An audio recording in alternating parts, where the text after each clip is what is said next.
Welcome everyone, and thank you for being here in this unusual time for our seminar series of the PhD in aerospace engineering. So today we have the pleasure of having Professor Eduardo Martini giving us a talk.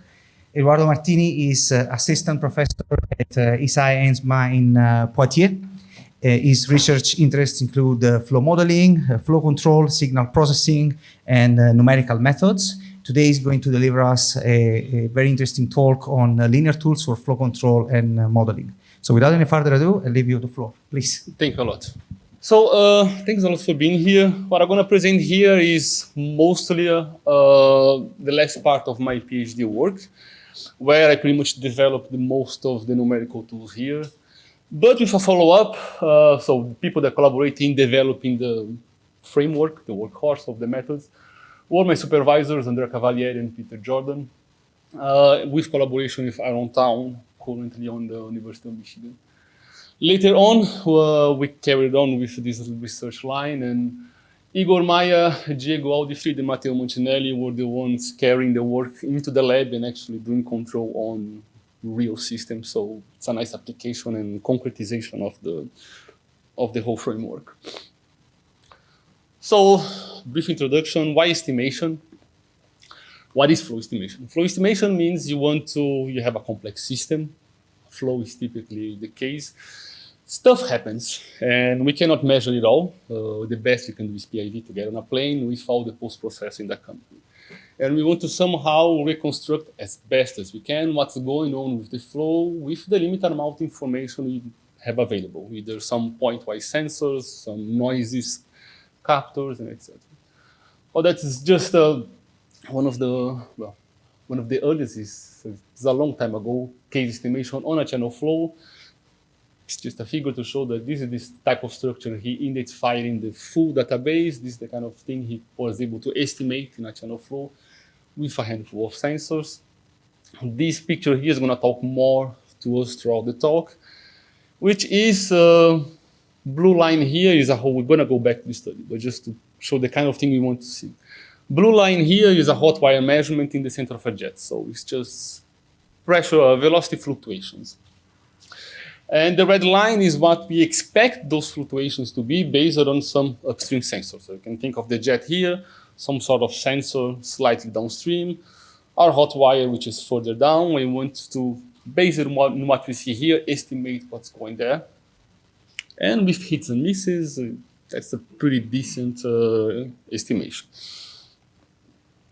Why we care about estimation? Because if you can estimate something, we can do something about it. You cannot control something that you don't know what it is.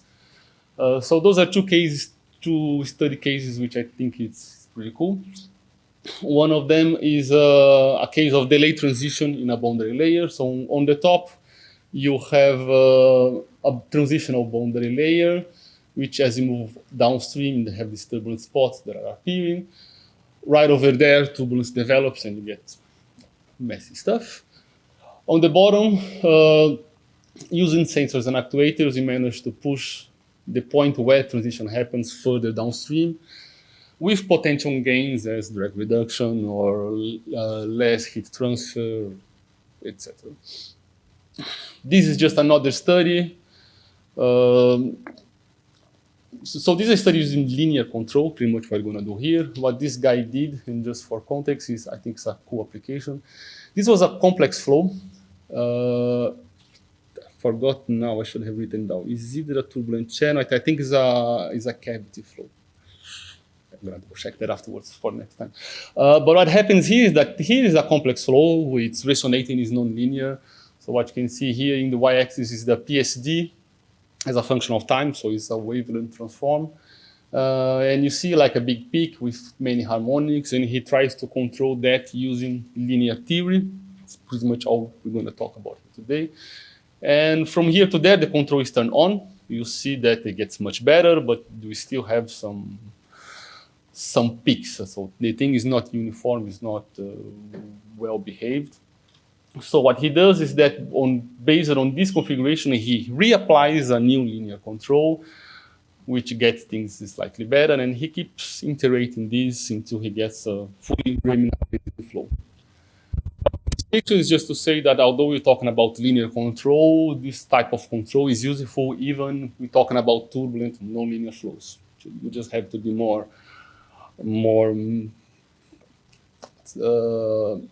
inventive to make it work, but it can be used.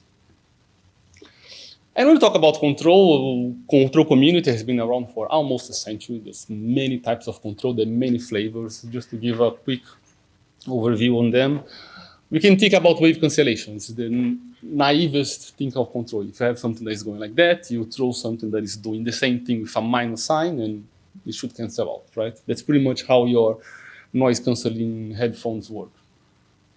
You get optimal control, where we define a proper functional. Say, I want to minimize this expression. If you carefully craft this expression, it gives you a nice control properties. There is robust control, where on top of being optimal, now you say, okay, optimal is great, but I wanted the control to be robust in the sense that if my system changes, I want my control to keep working almost as good as it was working before, which is not a given with most control approaches. And then you have adaptive control that in real time adapt how you act on the system based on newest informations, and nonlinear control, which is a rabbit hole. I think for nonlinear control, you have as many theories as problems we solve. So, it's, if it works, it works. If it doesn't, you kind of don't know how to move forward. Today, we're going to talk about optimal control, okay, and optimal estimation only. Everything else we can discuss. It's natural follow-ups. We just haven't been there. And what's the framework we want to use? You want to minimize something. Since we're talking about linear control, and we start with a nonlinear equation, and here is just a condensated form of any nonlinear equation, right? So this is the nonlinear Navier-Stokes operator. If you see here, think about viscosity, about U grad U, think about everything. So this system here is being forced by an external forcing term. Could be a disturbance, could be a boundary condition, could be anything else. And how we're going to act in the system is via an actuation A. So we have a few points in the system where we're going to be able to poke the system in some way or another to minimize stuff.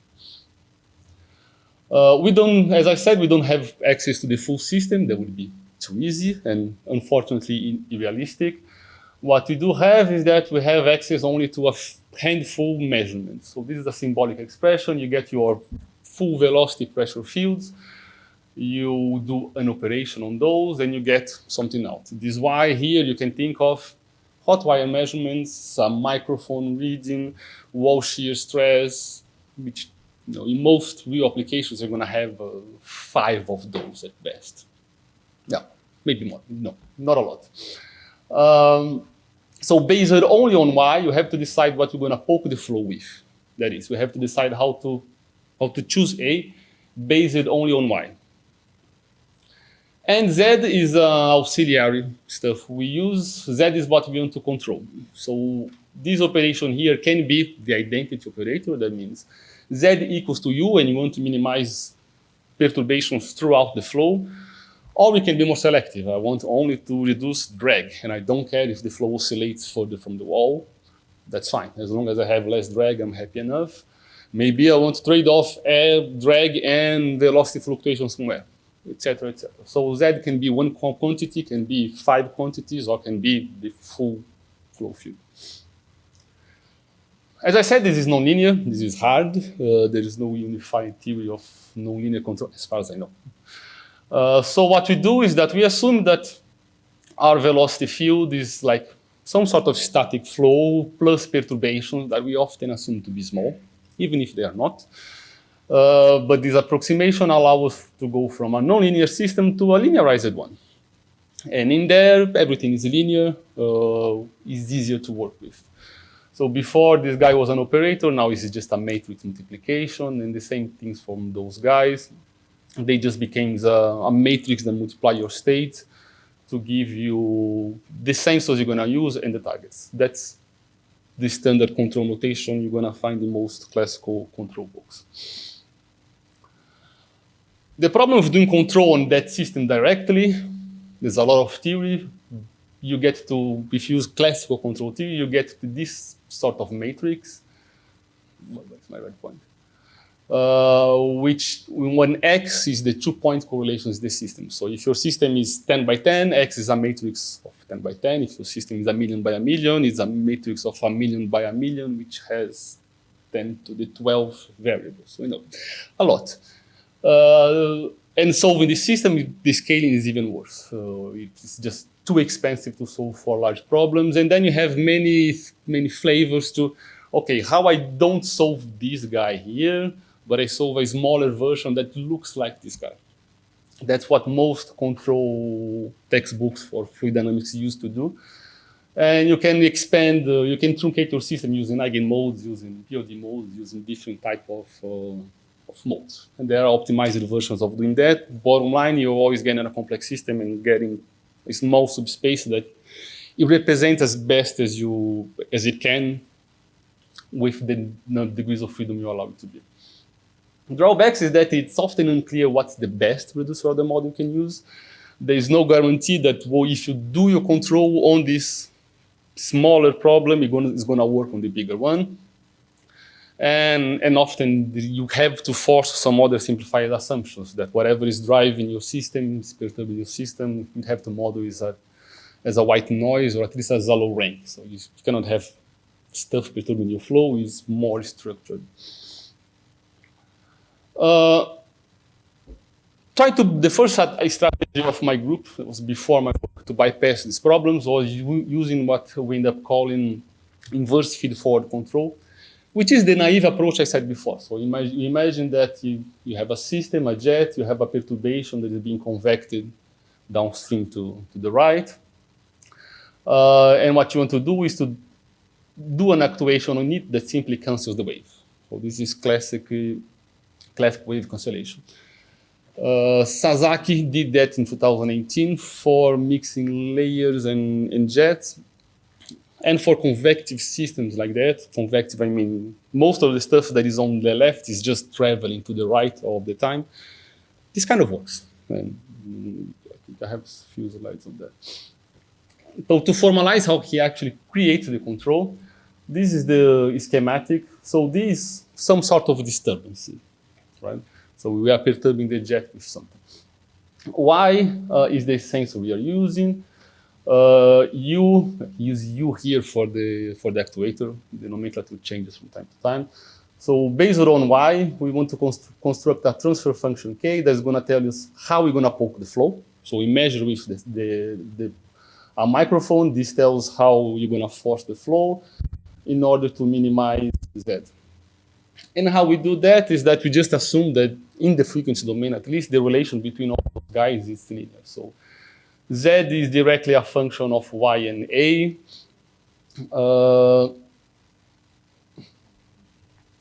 I have Z twice here. Forget about this guy. Z is a function between Y and A. I say that A is only a function of my measurements. And you can solve your problem to come up with a control kernel. Which is nice because all of these relations in the frequency domain, he estimates that either using a simplified model or for experimental data. And he did that for a mixing layer. That's the pictures I showed you before. So for a transitional mixing layer like that, he has sensors like upstream around here. His targets are somewhere around there. So here he's only doing estimation. That is, he's trying to predict what is the flow. He's not doing anything about it. It's the first sanity check. And the blue line shows what the flow is actually doing. The red line shows what you think the flow is doing. There's a small transient here, but basically after 200 time units here, everything is quite spot on. Well, since we can estimate, the next step for him was to do some actuation, and that's what you see there. After the last red line, the actuator actually starts working, and you can see a big reduction between what the flow was doing if you don't control it and what the flow actually does when the controller is on. So you get a reduction of visually 80% of the peak amplitude, roughly.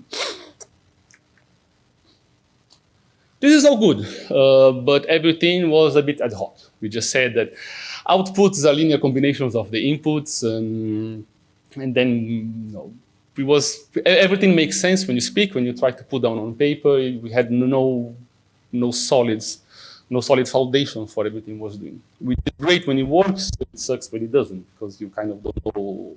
Should I toy with this a little bit more? Is there something to be done, or that's all there is? And this really only works for reasons we're not going to go too much here, when there is a sufficiently spacing between the sensors, between the actuators. So we need to have like disturbance, sensor, actuator, and a target for the downstream. If you try to put those guys close together, we run into issues. And that's bad, because the closest those are, you can actually make your control more effective, as we're going to see shortly after. So what we do? What we use here is the resolvent framework. We don't going to talk much about resolvent, but it's kind of my obsession. Every time you go from a non-linear problem and you transform it on a linear system, linear systems are great, but this is still a differential operator in time. If you Fourier transform it, you get a frequency domain representation of the system, which I personally like. And gives us it allows us to simplify a bit our analysis. So the time derivative becomes an I omega term, which is the Fourier exponent. So all of this thing here, which before was a differential operator, now is really just a matrix. It's a matrix that you can invert.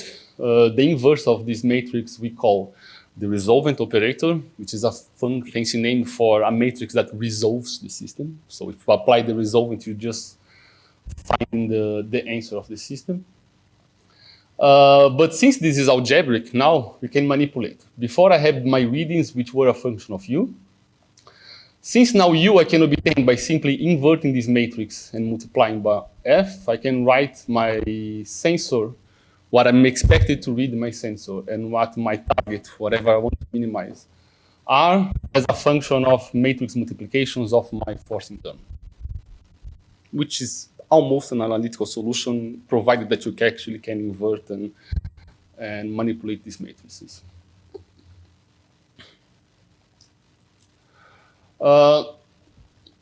Sorry, before we go there. There's also a nice thing that we're going to explore in the next slide. This thing here says, okay, f, I'm going to multiply by those guys, and it's going to give me y. I say that I only have a handful of sensors, right? A couple of wall shears and etc. F is, in principle, can be any distance. So you can have a perturbation throughout the flow, like 1,000,000 degrees of freedom, everything is just random. I can only measure one sensor. So clearly I cannot measure the whole force. So when I measure my system, it's interesting to know what subspace of the system can I actually measure. And that's something that resolvent framework actually allows us to do. So that's a toy example we did, but not so much toy anymore. But it's a boundary layer. The dashed line here is delta star. The dashed line on the bottom is theta. I forgot. It's been a while. The white dots here are my sensors. So the information I can use to predict my system. And the green dots were something I want to estimate.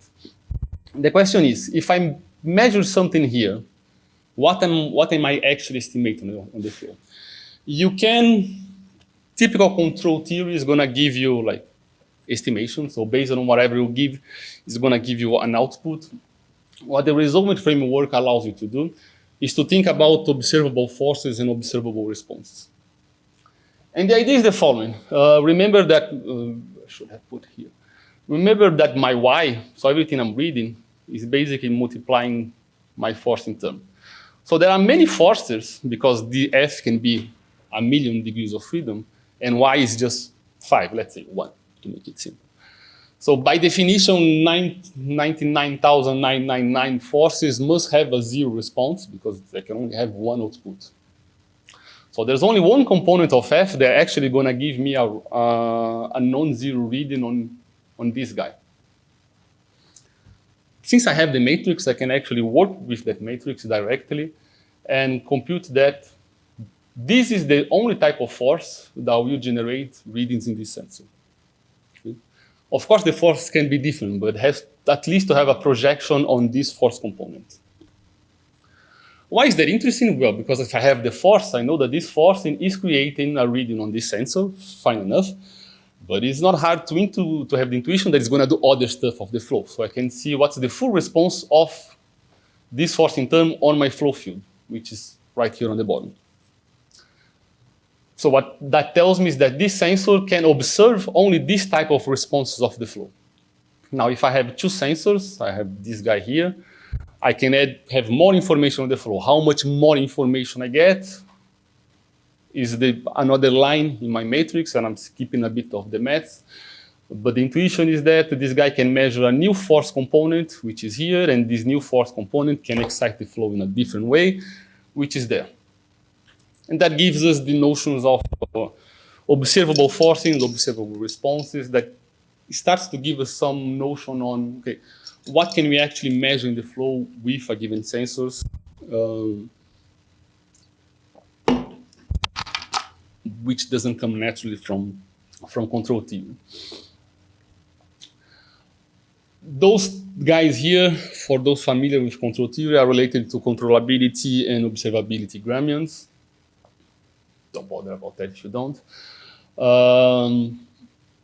But here we can actually break those down into frequency components, which is nice when you're talking about oscillators. You can be more focused on the frequencies that interests you. So, okay, so far was a bit hand-wavy. Now let's make estimation formal. This is a channel flow. Where is my point? This is my channel flow. I want to estimate everything that is happening in the channel flow. The only information I have is wall shear. So I can imagine that the whole bottom wall is equipped with shear sensors, time resolved.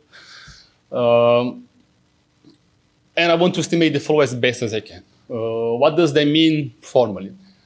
Let's define a functional, which is simply the difference between what the flow is really doing and what I think the flow is doing. So if I want to choose U tilde such that this quantity here is as small as possible. That is great. You can think, well, why don't I choose U tilde equals to U? That gives me 0. Because there are constraints. I can only construct U tilde based on wall measurements. So I'm going to say that my flow needs to be some linear combination of a matrix and my wall measurements. As before, this is time domain. Because of Parseval's theorem, you can move everything to the frequency domain there. And this is an equation just as before. I can write my U as directly as a function of my forcing, which after some algebra gives me an equation like that. The equation looks fancy. There's a lot of terms. You're going to see here the resolvent, which is the term I just mentioned before. We added subscripts here just to facilitate a bit the notation. Fy just means that you're going from forcing to responses in y. You can have Fz that gives you from forcing to z's. It's just to avoid writing more matrices there. We're going to skip how we get there, but important things are, this matrix here is only of the size of the number of sensors you have by the number of sensors. So for the problem we had before on the boundary layer, we have two sensors. This guy here is a 2x2 matrix. This is a noise correlation matrix, just how much noise you have in your system. Most often it's a diagonal matrix. And after here is the 2-point correlation between the external perturbation. So depending how your linear system is being forced, you can compute different values of F. Well, since this is a 2x2 system, it's the most straightforward thing to inverse this matrix and solve directly for T. If you know T, you know your estimation. So that by itself is a big difference between the classical control, where you have to solve a system which was 1,000,000 by 1,000,000. Here we do no model reduction. We end up with a matrix equation that is 2x2. If the key value is a 2x2 by frequency, so we have to do that for many frequencies, but that is not an issue at all. So, okay, how well does that work? This is the transfer function we use for estimation. I said that we have this f hat here. Here's a big a priori unknown. Most control theory assumes that we don't know anything about what's disturbing the system. So assuming that, well, if I don't know anything, let's just say that it's white noise. It's the least amount of information you put in your model. But we can do better. So in here, we have some different types of estimation. This is a movie, it's going to start soon. But just to introduce what's happening, here we have estimation at y plus equals to 15. So our sensors are here, y plus 15 is close to the wall. Then we have 100, which is further from the wall, and 200 is like a quarter of the channel height. So it's decently far from the wall. That's a Reynolds tau 550, so it's decently turbulent. And why we have 4 lines? Top line is the DNS, so baseline truth. The bottom line is estimation when we actually know what the 2-point correlations here are. And for our case, what is driving the linear system is nonlinear terms. The true Navier-Stokes is nonlinear, that's why it's chaotic and everything is moving around. We are in a linear framework, so we treat all of the nonlinearities as something that is coming from outside. In this model, we assume that we don't know exactly what's coming, but we know the statistics of what's coming. On the bottom line is the white noise assumption, which is the most straightforward one. And on the last line, we say, look, I don't know what's coming. I don't have this information, but I'm going to use an edge viscosity model to kind of estimate what the turbulent structures are doing. And the result is that. So first conclusion is that this is pretty good, at least in my opinion. You see all the trends you expect to see in estimation. If you are close from the wall, you're estimating something really close to your sensor. There's no surprise that the results are good. As you move away from the wall, not assuming anything about what is disturbing your system, it becomes very, very important, at least for this problem. Like, this is completely off. The color scales are the same, so this completely oversaturates the system. Whereas if you either have a model for the turbulence using an edge viscosity, or if you actually know about the statistics, results are much better. One advantage of this method is that this guy here is straightforward to input in our model. If you know something about force correlations, we put in here before inverting the matrix, it is done, we get that. This is possible in classical control theory, but it's so complicated that honestly, I never saw anyone doing it for flows. But what we show here is you kind of need to do it. And then you move for control. For control is a bit of the same thing. We just have to define a slightly different kernel, so cost function. So what we want to do here is to minimize z square. Z square here for this problem is a backwards facing step, is streamwise velocities here. So I want to minimize perturbations there. What I want to use in an actuator, which is here, and I'm only going to use a sensor, which is there. So I want to minimize this guy. I have to put a small penalty term in A because I don't want my actuation to be excessively high. So that creates a trade-off between how much energy you want to put in and how much you reduce your perturbations. But there's a smaller problem. There's an additional complication. In what we did before here, everything was in the frequency domain. Frequency domain is great. I absolutely love it. It has one problem. When working at frequency, you don't know what's coming before, what's coming after. Things are oscillating. They can be oscillating in the past, in the future. You lose what we call causality. Which means that this type of estimation is implicit here. To estimate this picture, we are using information from what happened and for what will happen. Which, if you have your database or your experiment is already done and you have all your data, it's totally fine. You cannot do that for your control. I cannot use future information to decide what I want to do on my problem now. So for that, we have to put a constraint in our system to say, like, my control function, which is going to give me A as a function of Y, needs to be exactly 0 for negative times. So such that when I do this convolution, everything from 0 to plus infinity, so everything in the future has 0 contributions. How I do that is using a Lagrange multiplier. Here the subscript plus just means that this function only has values for this lambda only has values for time greater than 0. So for negative times, this guy needs to be 0. For positive times, this guy can be anything.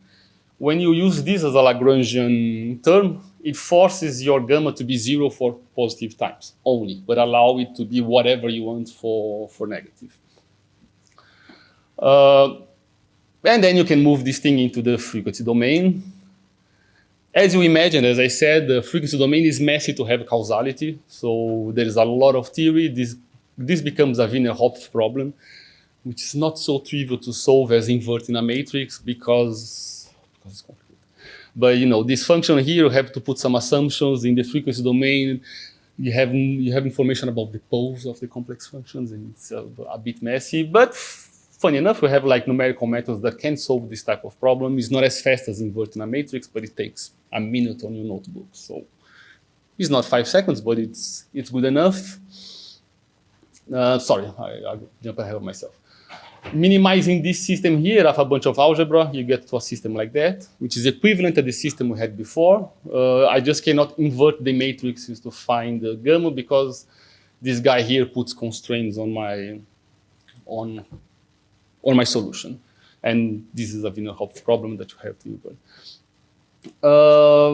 Here, for notation, I define a bunch of matrices, but you see that all the terms here only depend on resolvent operator, so how a given force gives a given response on the flow, sensor noise, penalization factor, so it's all the same thing. You can actually, if you know those matrices, you can compute this guy. This ends up being the size of this guy is basically the number of sensors and number of actuators, which in this case is 1. So this is actually a scalar problem for this guy here. I'm going to skip this a bit because I'm running out of time. The motivation for all of that is the following.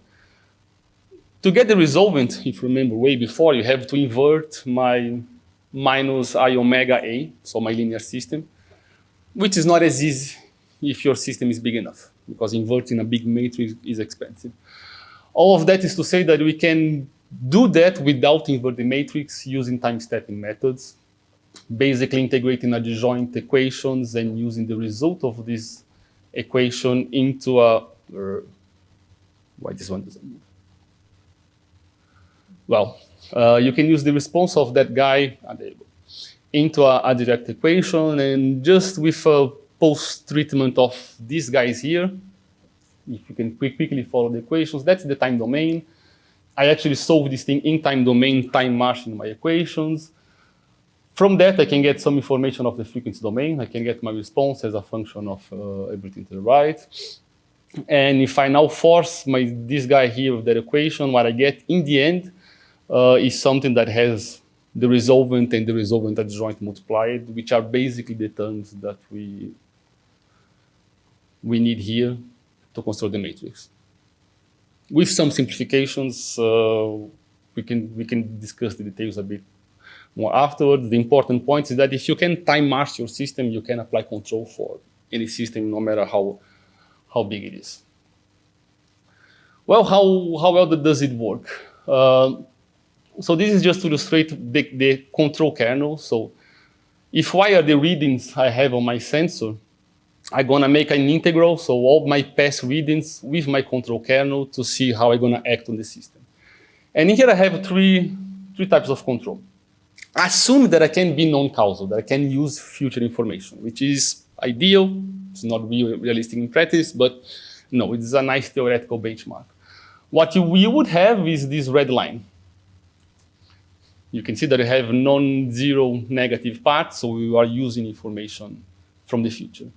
What the Wiener-Hopf approach does is to create this peak at tau equals 0, which the interpretation of it is that, look, I don't have access from this information, but this information is somewhat correlated with what just happened before, so I'm going to use as best as I can, like the most recent information to compensate stuff that I don't know from the future.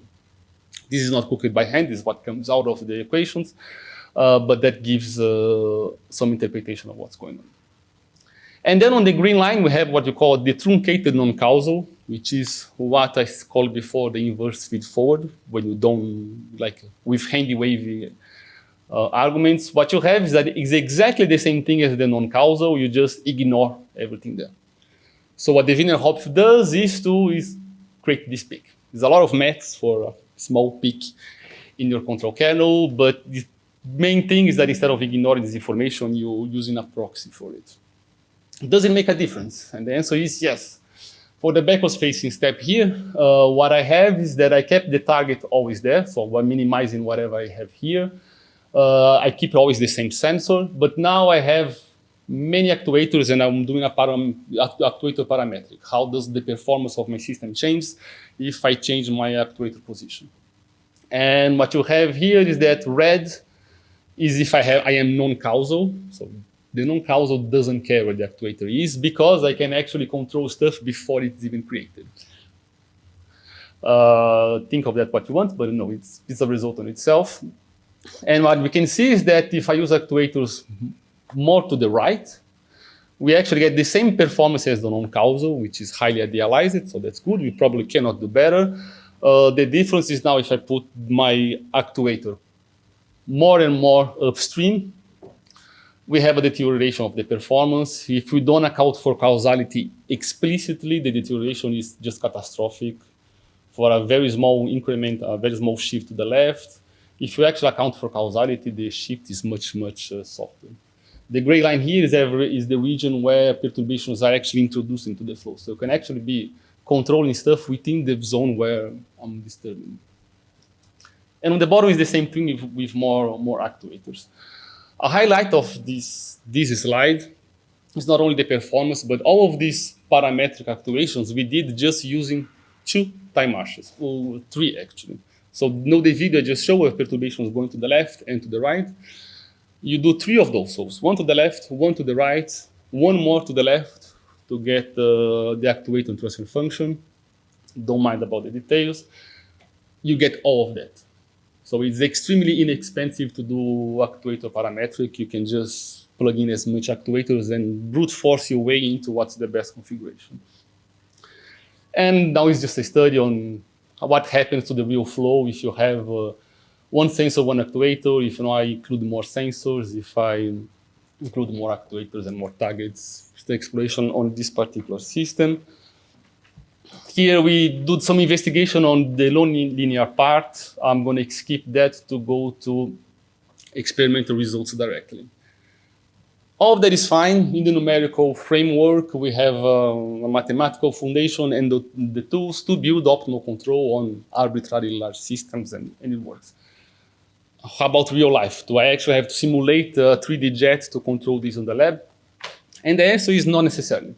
So let's start with a work by, it's not me, it's by Diego Alfred, where he had a transitional boundary layer and the classical formation of sensor, actuator, and targets, which he calls sensor 2. In the resolving framework, you have this. My sensor is a function, is my resolving operator applied on my forcing.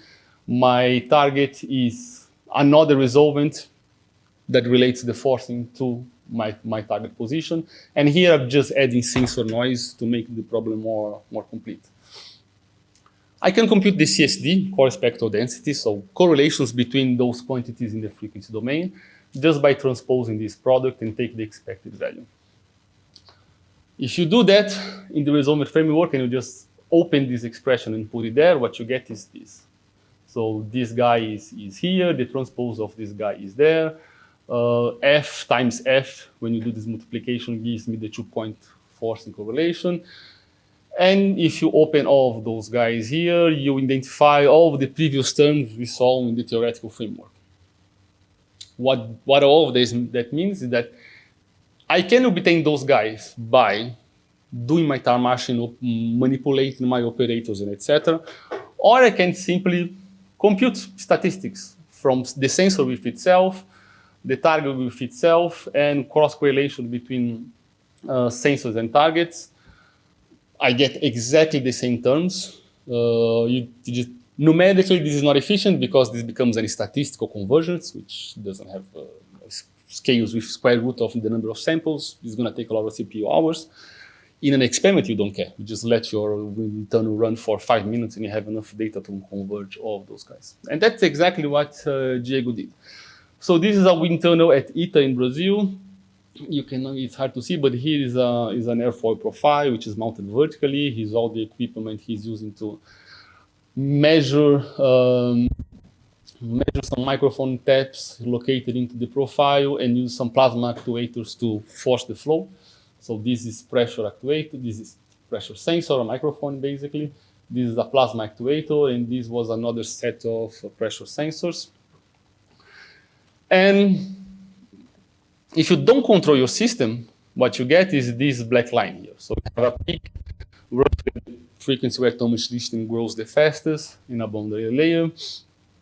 If you do steady plasma actuation, it's tricky. Even if you don't do anything specific for the problem, you can reduce the noise. So just by a steady actuation, it's not reactive, you don't have any information what's going on. You change your flow and the perturbation growth is smaller. And then you can, on top of that, use active control. So on the red line here is when you don't impose causality by hand.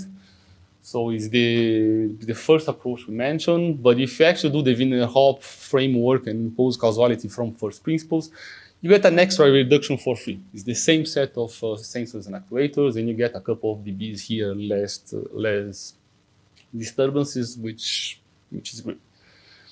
What we haven't done here is that we can, with this approach, change the actuator position because you can actually do better. This condition for the FFC was chosen for the method to be stable. Wiener-Hopf probably would allow us to do slightly better. Well, since it works for a boundary layer, let's try for a jet. So that was a work started by Igor Maya and Diego Aldefried after kept on going. So what we did initially was to have like a jet, a very low Mach, 0.05.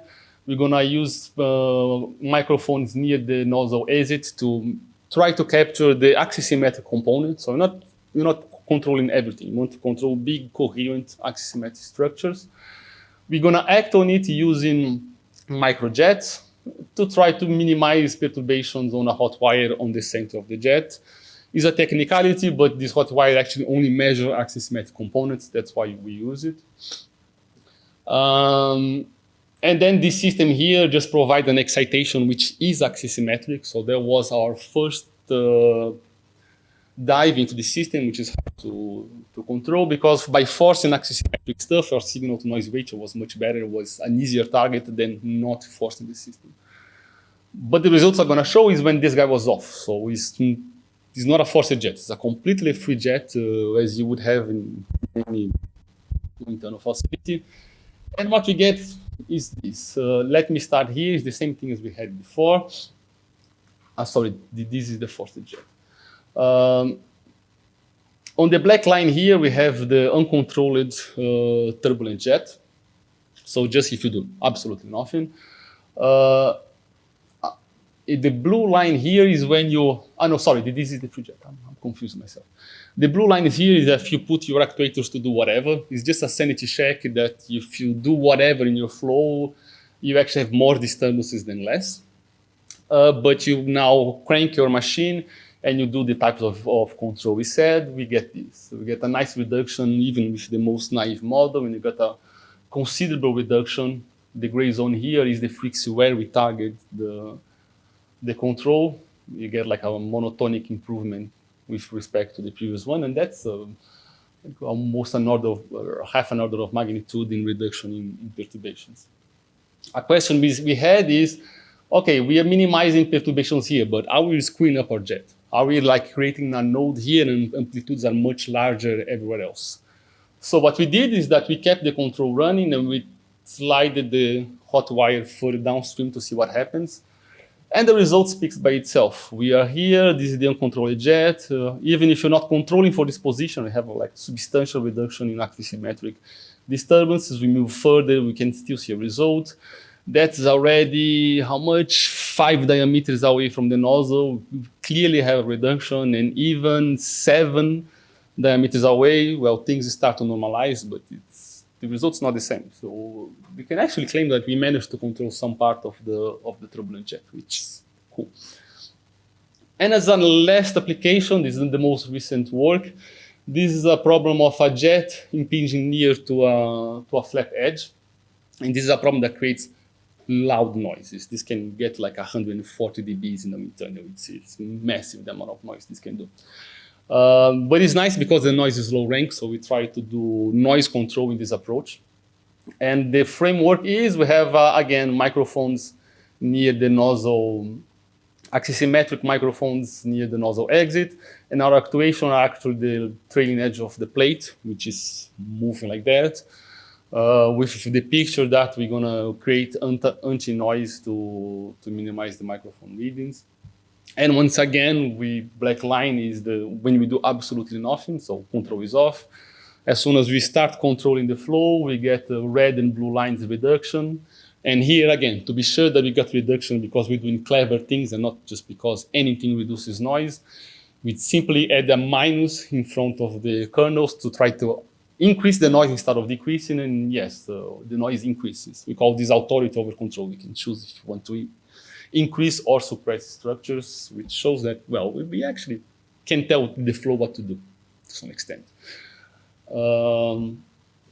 And again, once more, like imposing causality, which is the red line here, give us more gains, better results instead of just applying the naive hand wave approach. That's the power of getting a well-developed formal system for control.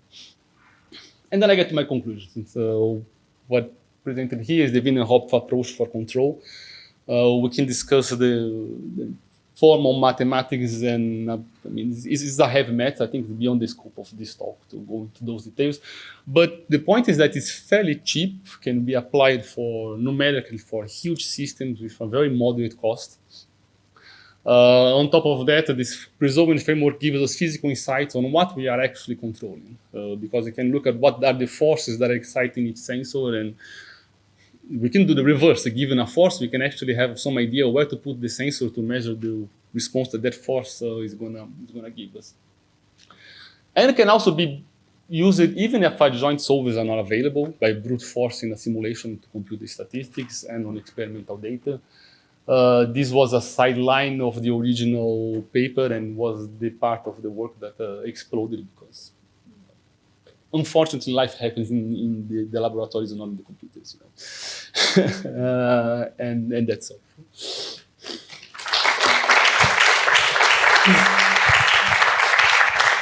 Okay, thanks a lot for the very interesting and insightful talk. So we have time for a few questions from the audience.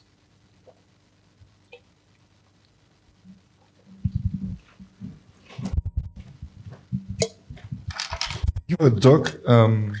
Yeah, it's cool to see that you're applying like control formalism to flow problems. I think it's very promising, but actually, yeah, we need to dig like super deeper into your papers to probably ask like deep technical questions.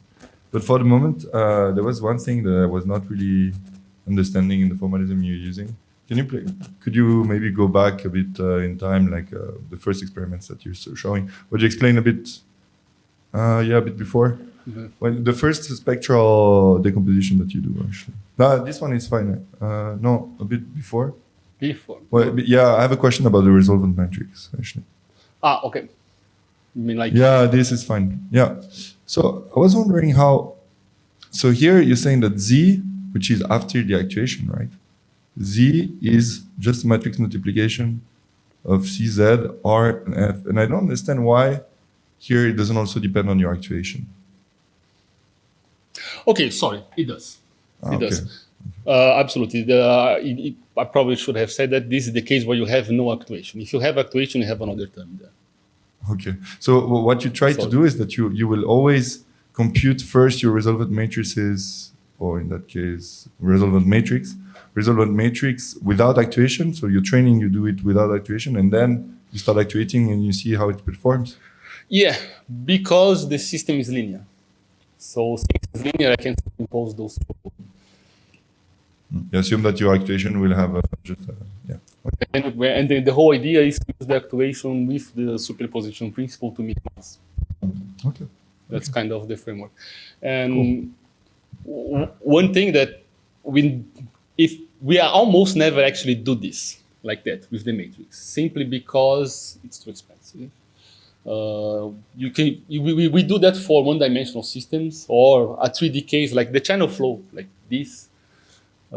We actually did this whole thing is doing by inverting the matrix, but here we can cheat our way around because it's homogeneous in X, it's homogeneous in Z. So we actually only have to solve in Y, and then this matrix is 100 by 100. You can invert that in like seconds. For 2D systems, it's possible, but you're already talking about something that takes easily 60 gigabytes of memory and half an hour per frequency. 3D systems, good luck. So, and that's why I skip it a bit faster. That's why matrix-free methods are important. So we can actually do all of that without formally inverting the matrix here. The idea, there are technical details, but the idea is that you don't need to invert this matrix to apply on F. I only need to know what is the effect of this matrix inversion on F. Yeah, and I guess what you're trying to do, if I understood correctly, what you're trying to do is to also like reduce the order, kind of. It's like computing the resolvent operator on Y and on Z, not of the full state of the problem, but just to see how do you move the observation in time instead of the full state, right? Exactly. That helps a lot. Okay. There are ways to make this more. So there we go deeper into the paper. If Z is rank 1, that is, we have one thing you want to minimize, is fairly straightforward. Like you get this guy with one time Martian operation. It's trickier if it's full rank, because let's go by step. If it's one sensor, you do one Martian and you're done. If you have two sensors, you do two. If you have three, that fine. If you have 1 million, so you want to minimize your full state, now it doesn't work. But there are tricks with the time Martian approach that you don't have to do 1 million. You do 3 or 2. I don't remember exactly, but no, it doesn't get more than 3, and you account for everything. But those are workarounds on the. What if Z is an integral quantity? Then it's equivalent to have a full rank observation. Oh, wait. Z here is the target, is what you want to minimize. Yeah, Y is the sensor. If Y is full rank, this method, you can do it, it's not going to be the most efficient, but that's an easy problem. If you can see your whole system, it's quite easy to choose how to actuate on it. You were saying that Z could be the drag, for example. Z can be the drag. And then it has a high rank. Rank 1. Okay. Okay, so sorry, no, yes. Yeah, I see what I mean. It's an integral quantity. Okay. But Z is the integral of the shear stress on the wall, which is one quantity. The shear stress on the wall is the derivative of the UDY at the wall. So you can build this matrix here, CZ, to represent the integral in X of the derivative in Y, and this gives you like a line, a column matrix. Yeah. Yes. Right. Thank you. Okay, there was another one. Well, thank you very much for the presentation. It was really clear. I want to ask a question where it's more a curiosity than a question. How do you tackle with this framework the problem of the control spillover? I mean, you have a linear controller, so you have a linear system that describes your, let's say, problem to control. Then you can describe a sort, let's say, a range of frequency. Then you apply the control, and you see that in the zeta, for example, you see that they are increasing the energy of some frequencies that your linear model was not describing. So do you see a way to avoid this kind of problem by maintaining the same framework, or do you think it's needed to pass to nonlinear control methods? So just to see if I get the question, you have a nonlinear control, you choose a linear model, you target a few frequencies, but you end up, it works here, but it makes the rest worse. Yeah. Good luck. No, there are many things you can do. So what we did here, if you, where am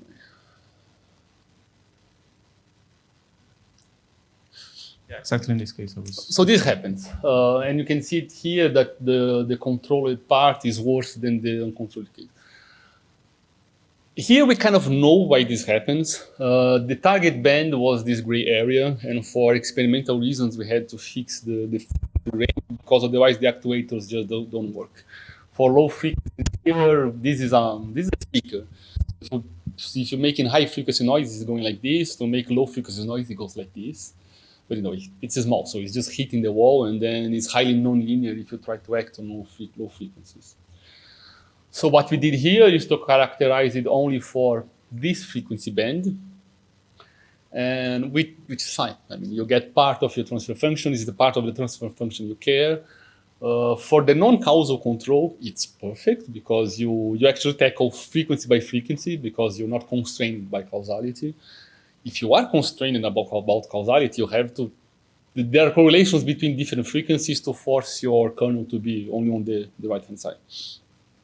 Which means that it's going to do stuff on the other frequencies you want it or not. The control here assumes that whatever it does at this frequency has zero output because we didn't give him any transfer function. We said that it was zero. And then he says, I'm free to do whatever. And he puts whatever he wants to put in here to minimize noise there. We realized that only after the fact, and by the time the experiment was all screwed up. I mean, the wind tunnel was being used for something else. What we can do for that? We can try to estimate the transfer function for a larger frequency band. So I'm pretty sure we can get rid of that, or we can artificially add some penalty for actuations on those frequencies to minimize this effect. So that's something that can be done. This is not an artifact of the linear control we are using. It's an artifact of how we describe the system to the linear control. Thank you. Thank you for sharing your excellent work. I have two questions. First, for the reduce all the modeling part. So you said the freedom or the dimension of the matrix is the number of sensors. So I don't know if that means that you only take the eigenvalue and the eigenvectors that the function mode have a projection at the sensor position, or is this the idea? Or can you repeat the question? Sorry. Like in previous slides.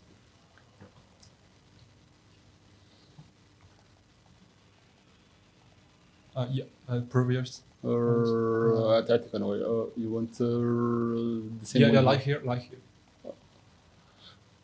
My question is for the resultant operator, the dimension is high. So how do you reduce the dimension to the number of sensors, like you said in your work?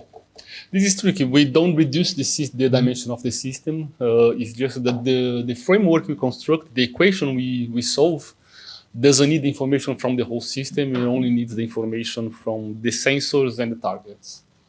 I mean, for that, we have to go a bit into the details of the math. The point is that if you do the Hikata equation, what you solve here, and I mean, this is not in this talk, but X here is the 2-point correlations between everywhere with everywhere else in the flow, which is needed to build control because then the kernel is built using that stuff. I don't know by heart. What the resolvent operator allows us to bypass is to look only on the forces that generate this response.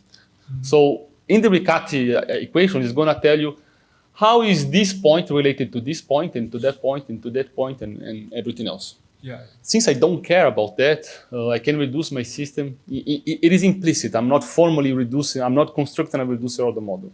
But I can only look at how this sensor and the targets are, how they talk to each other. And then the dimension of my system gets reduced. Yeah. But as we can see, the forcing and the response mode, it takes a wide range on the direction.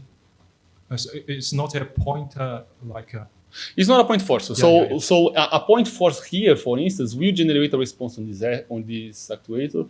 A point force on this red spot is going to generate a response. A point force on the blue will generate a non-zero response. It's just going to be negative because it's blue, and so on and so forth.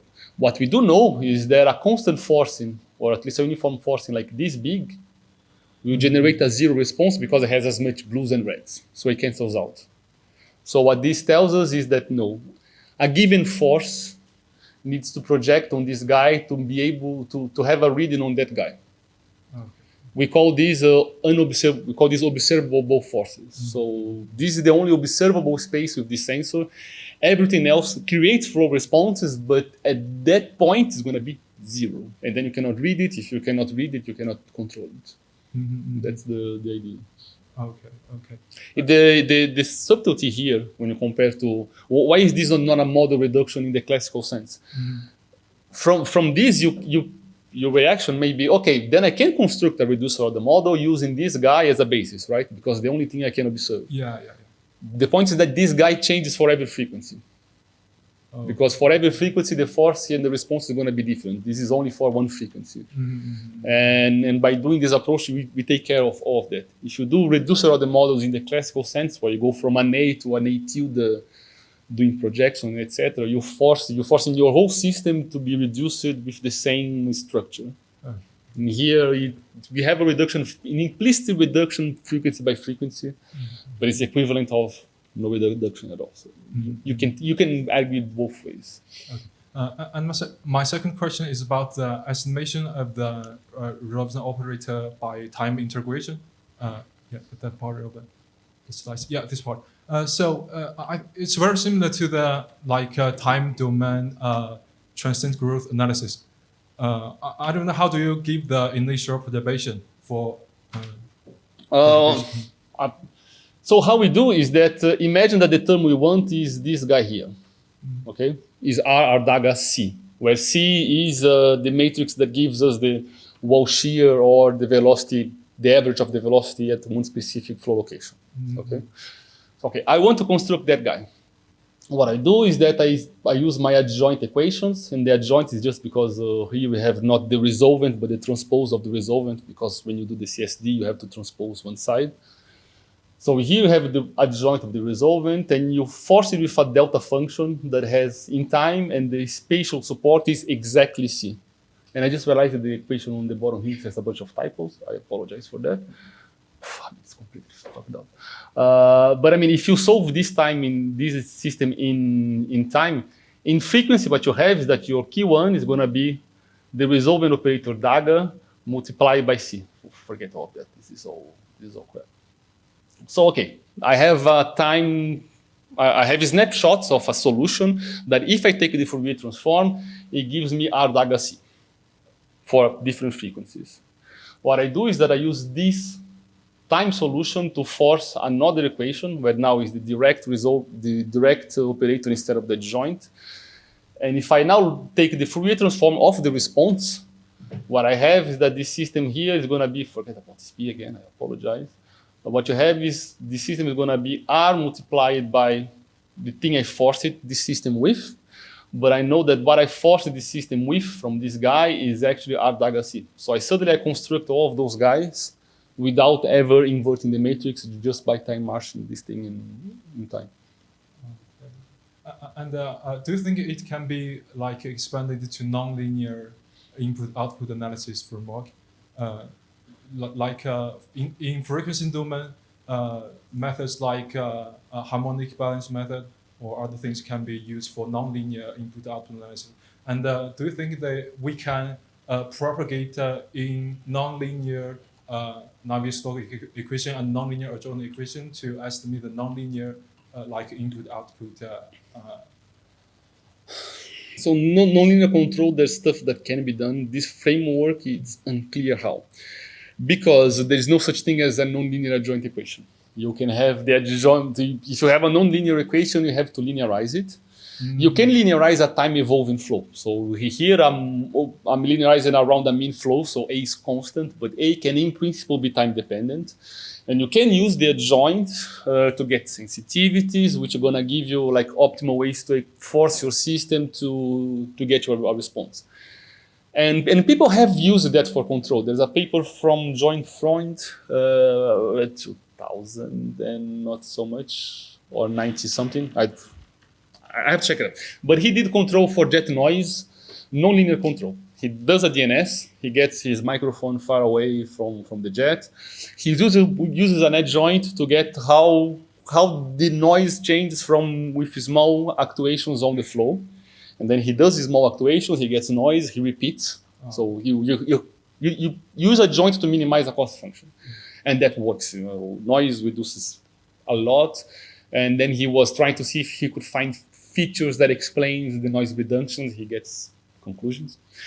And this is great. The problem is how the hell you do that in real time. He did like non-linear runs. You have to save snapshot, like time resolved snapshots to do the adjoint run in time, to get increments on actuations and iterate on that to get the final value, the optimal actuation value. And you have to do that for every time step. So, Thank you very much. Non-linear control is hard. Okay, unless there is another quick question, maybe we close the session and we thank Eduardo again.